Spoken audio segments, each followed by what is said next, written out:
Am I live? Sounds awesome.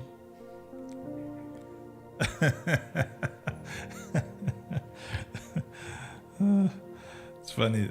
I made the mistake of sending myself the scriptures and stuff on WhatsApp, and this is the phone with the messages that I cannot ignore. Okay, so let's talk about Ascension Day.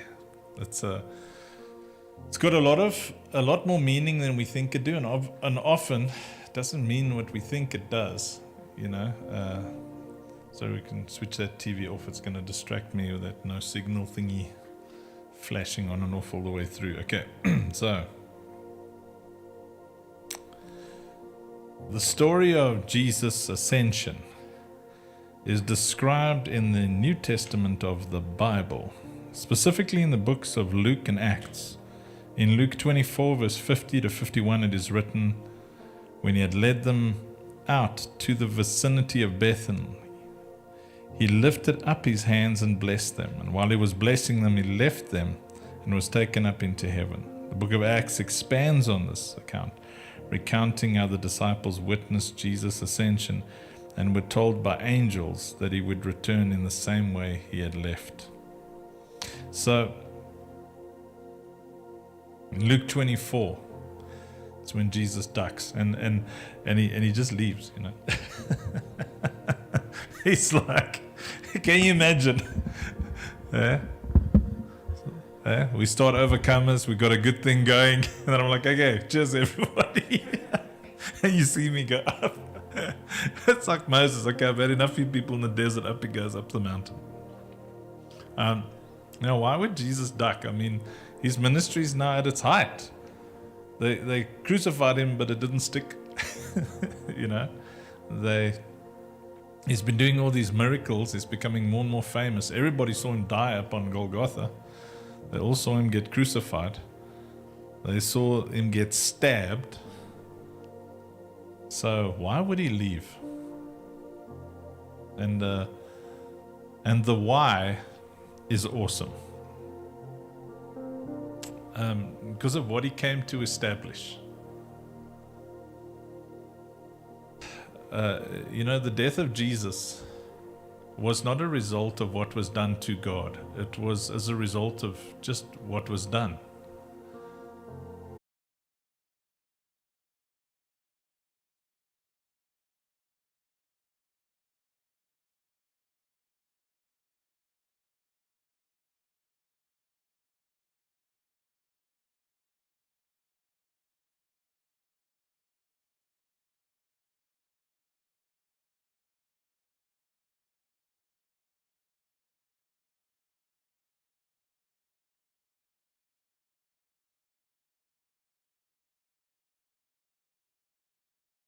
Retribution, you want revenge.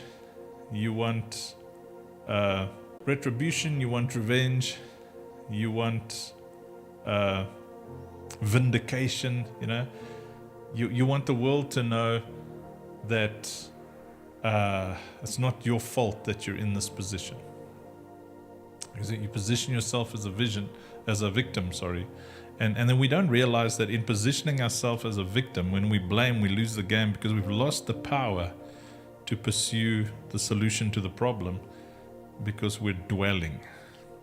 And God saw sin on this earth. And yes, we sinned against God, but he was able to send Jesus because he didn't concentrate on the fact that we sinned against him.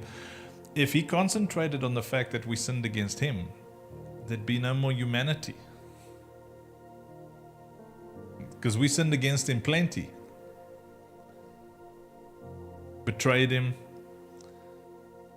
Cursed him. Turned our back on him. So he didn't focus on what we did to him. He just focused on what we did, and he said, okay, I've got to solve the problem by solving the problem. The problem here is that the wages of sin is death, and mankind seems to be incapable of not sinning. Give them an opportunity, they're going to gossip, they're going to harbor bitterness, they're going to get up to sexual immorality, they're going to ignore the poor.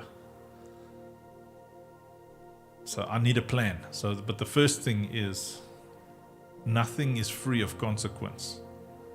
So he sends Jesus to deal with what was done, not was done to God, to deal with the sin, not the sin against God.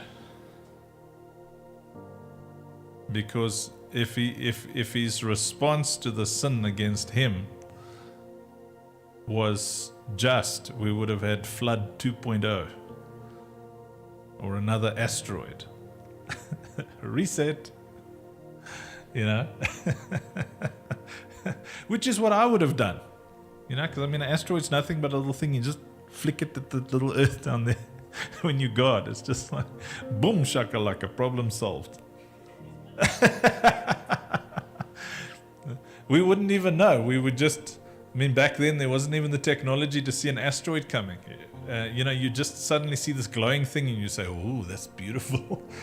And the religions would sing, and they'd say, oh, that's beautiful.